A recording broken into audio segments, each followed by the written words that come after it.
shout out ang mga nagbe-birthday ngayong araw. Anong pakain? Anong pakain ni Kapitana Marie Almario from Papa Idol? Uy. Happy birthday naman sa'yo. Pinapabati ka ni Diego Bandiro. Mabuhay ka! Hanggat sa gusto mo. Nagbabalik po ang inyong kadaldalan na daldalerang atleta DJ Maratoni.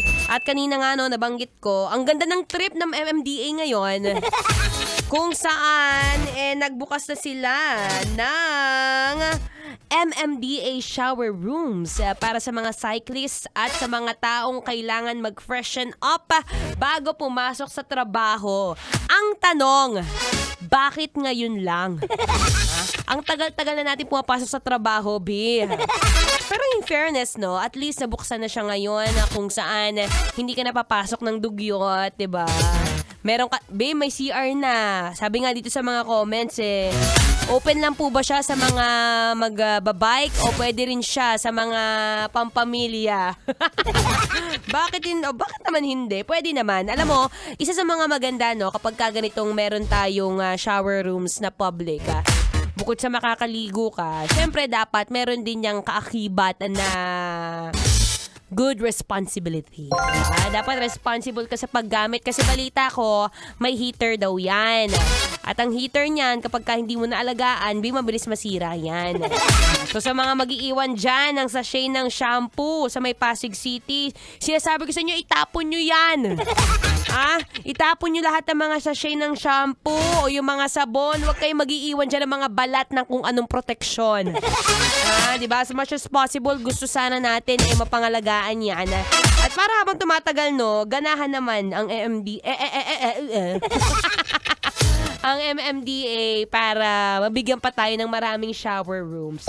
Diba, bongga-bongga yan. Sa may Pasig City, yan ay 8 cubicle shower facilities. Diba? Pwedeng-pwede sa lahat ng mga cyclists, sa mga naglalakad. O kung ikaw mismo medyo naamoy mo ng sarili mo, tambay ka dyan, go ahead. Pero itong maganda dyan, syempre, nagawa nila to dahil mas dumadami na ang mga cyclists ngayon dahil nga sa mahal ang gasolina. Pero syempre, bukod dyan, marami pa rin naman talagang ways kung paano ka makakatipid, lalo na ngayong season ng kalamidad. Ay! Apakahirap kapag kaganito, kung saan dapat pare-pares tayong nagtitipid. Kung hindi mo jowa, wag mo munang gastusan. Mahirap kapag ginagastusan ng jowa, yung akala mo kayo na, pero hindi pa.